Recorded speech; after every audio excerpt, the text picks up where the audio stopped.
वो जैसा करते रहे, उनको लगता है कि भारतीय जनता पार्टी की सरकार में भी ये लोग वैसे ही करेंगे जैसा हम लोग करते रहे। ये उनकी गलतफहमी है। 5 साल में बसपा की सरकार में 365 दंगे हुए, सपा की सरकार में 700 दंगे हुए। तो दंगा कहाँ होता था, कर्फ्यू कहाँ लगता था? उत्तर प्रदेश में तो आप जीत रहे हैं, मीठी मीठी बातें हुई, थोड़ी सी कड़वी बात हो जाए, कर्नाटक चलते हैं। कर्नाटक में आखिरकार ऐसा क्या हो गया? आप लोग तो वहाँ पे बजरंगबली, गदा सब कुछ हो गया, तो बजरंगबली नाराज हुए क्या बीजेपी से?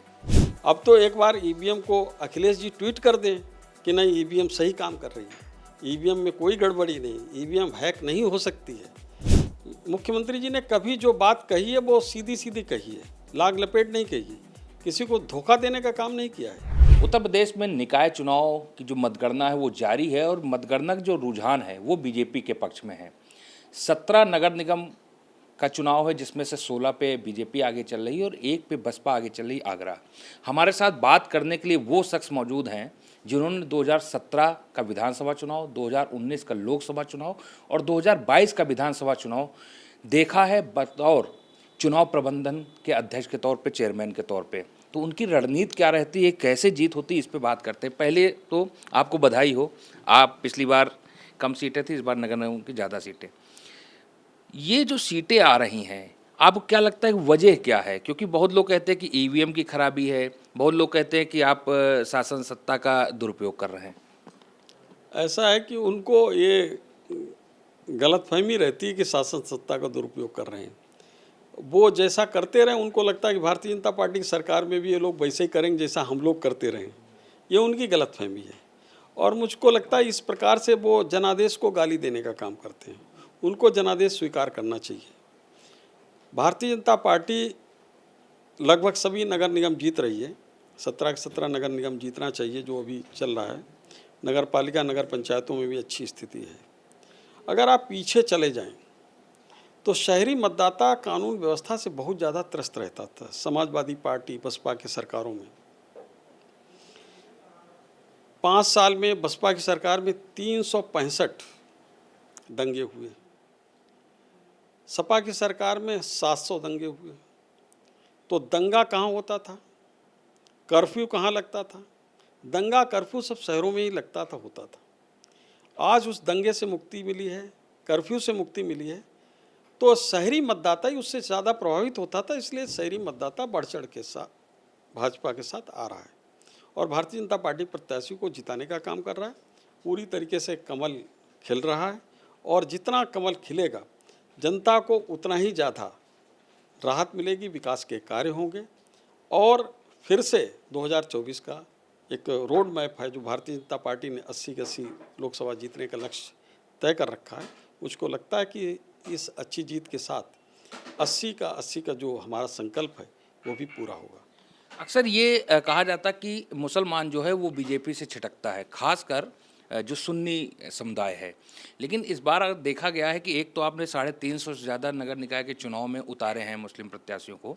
स्वार सीट जो है वहाँ से भी आपने मुस्लिम प्रत्याशी तो उतारा ही, लेकिन साथ ही वो सुन्नी समुदाय का था। तो क्या लगता है कि ये ज़्यादा इफेक्ट डाल रहा है बीजेपी की जो छवि एक थी वो अलग करने में, कि बीजेपी जो है जैसा कि योगी कहते हैं, मोदी कहते हैं कि सभी की पार्टी है, तो वो छवि बनाने की कोशिश है? अब देखिए कि मुख्यमंत्री योगी आदित्यनाथ जी के नेतृत्व में अगर कोई मुस्लिम प्रत्याशी देकर भी हम विधानसभा का चुनाव जीत लेते हैं तो आप समझिए कि कितना भरोसा है लोगों को। मुख्यमंत्री जी ने कभी जो बात कही है वो सीधी सीधी कही है, लाग लपेट नहीं कही है, किसी को धोखा देने का काम नहीं किया है। जो बात कही और उस पर अडिग रहे तो उनको सबको ये पसंद आता है कि हाँ, ये व्यक्ति है जो कहेगा वो करेगा। तो ये जो छवि है उनकी, उस छवि पर आज वोट मिल रहा है। स्वार विधानसभा में जहाँ लगभग मतलब 65 से 70% मुस्लिम मतदाता है, वहाँ पर भी हम विधानसभा सीट जो समाजवादी पार्टी के बहुत बड़े नेता, उनके बेटा वहाँ से विधायक थे, उस सीट को भाजपा गठबंधन जीतने में सफल हुआ है। तो जनता का बहुत बड़ा आशीर्वाद मिल रहा है और माननीय नरेंद्र मोदी जी ने जो कहा है, सबका साथ, सबका विकास, सबका विश्वास। आज जन कल्याणकारी योजनाओं को लागू करने में, चाहे केंद्र की सरकार की योजनाएं हों, प्रदेश सरकार की योजनाएं, हमने किसी की जाति नहीं देखी, वर्ग नहीं देखा, धर्म नहीं देखा, मजहब नहीं देखा। यहाँ तक कि उसकी दलीय निष्ठा नहीं देखी, वो किस पार्टी से जुड़ा हुआ है। कोई गरीब अगर पात्र है, उसको योजना का लाभ मिलना चाहिए तो उसको लाभ मिला, हमने उसको देने का काम किया है। ये सोचे बगैर ये वोट हमको देगा या नहीं देगा, हमने उसको नहीं देखा। हमने कहा कि अगर ये पात्र है, उस गरीब को मदद होनी चाहिए, तो उसकी आज दुआएं मिल रही, उसका आशीर्वाद मिल रहा है, जिसके कारण हम यहाँ पर बड़ी से बड़ी जीतने में कामयाब हो रहे हैं। उत्तर प्रदेश में तो आप जीत रहे हैं, मीठी मीठी बातें हुई, थोड़ी सी कड़वी बात हो जाए, कर्नाटक चलते हैं। कर्नाटक में आखिरकार ऐसा क्या हो गया? आप लोग तो वहाँ पे बजरंगबली, गदा सब कुछ हो गया, तो बजरंगबली नाराज हुए क्या बीजेपी से?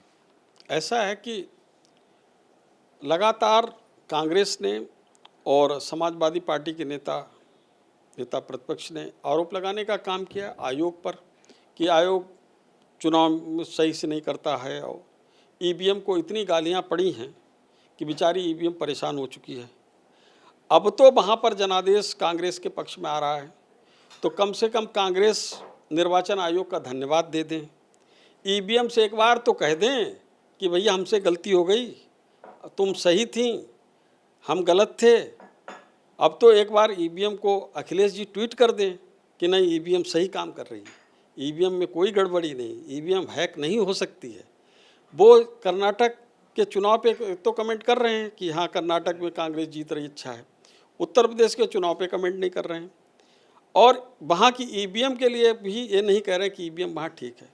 ईवीएम को ये राजनीति ना करें, ईवीएम के ऊपर उसको मुक्त कर दें, और ईवीएम कहें कि ईवीएम तुम निरपेक्ष हो, निष्पक्ष हो और पूरी तरीके से तटस्थ होकर काम कर रही हो, उनसे ईवीएम से माफ़ी मांगना चाहिए। अब लौट आते हैं अपने गृह जनपद, आपके गृह जनपद शाहजहाँपुर। आखिरी सवाल ये है कि ये आरोप बीजेपी के ऊपर लगातार लगता रहा, चाहे अमित शाह के ऊपर हो, आपके ऊपर हो, यहाँ पे योगी के ऊपर हो, बीजेपी के ऊपर खासकर लगा कि आप लोग तोड़ देते हैं पार्टियाँ। शाहजहाँपुर में सपा ने जिसको मेयर का टिकट दिया, दूसरे दिन तोड़ के आप अपने पास ले आए। देखिए, ऐसा है कि हमने कोई तोड़फोड़ नहीं की है। समाजवादी पार्टी से आदरणीय अर्चना वर्मा जी स्वयं भाजपा में आई। अब कोई व्यक्ति समाज में कहीं भी हो, लेकिन आरोप समाजवादी पार्टी ये लगा रही कि जेपीएस राठौर जो चुनाव प्रबंधन देखते हैं और चुनाव प्रबंधन बहुत ज़्यादा मजबूत, वहाँ के रहने वाले उन्होंने ये तोड़फोड़ रातों रात कर दी। अब भाई मैं ये नहीं कहना चाहता हूँ, लेकिन मैं ये कहना वो अपने घर को क्यों संभाल के नहीं रख पा रहे हैं। समाजवादी पार्टी के प्रत्याशी उन्होंने घोषित कर दिया बिना बात किए। मुझे जैसा उन्होंने बताया कि हमने सहमति नहीं दी, फिर भी उन्होंने घोषित कर दिया। अगर उन्होंने घोषित कर दिया अपने किसी कार्यकर्ता को बिना बात किए, तो घोषित नहीं करना चाहिए। कर दिया तो फिर वो सहेज के रखते। हमारा तो अपना परिवार हमको बढ़ाना है। समाज में कहीं भी कोई अच्छा व्यक्ति होगा, अगर हमारे लिए उपयोगी है, तो हम उसको पार्टी से जोड़ने का काम करेंगे। वो हमारी पार्टी में आना चाहती थी, हमें अच्छे व्यक्ति की तलाश थी कि अच्छा व्यक्ति कोई आएगा, तो हम अपनी नीति है हमारी कि अच्छा व्यक्ति समाज में कहीं भी होगा तो उसको, अगर हमारे पास यहाँ जगह है तो हम उसको लाने का काम करेंगे, उसको सम्मानित करने का काम करेंगे। बिल्कुल, तो ये थे जेपीएस राठौर। इनका साफ तौर पे कहना है कि अगर कोई अच्छा व्यक्ति समाज में किसी कोने में है, उसको बीजेपी पार्टी अपनी तरफ लाएगी। फिलहाल #भारत न्यूज़ के बेबाक सवालों का जेपीएस राठौर जी ने बेबाक जवाब दिया। दिवाकर त्रिपाठी, #भारत न्यूज़, लखनऊ।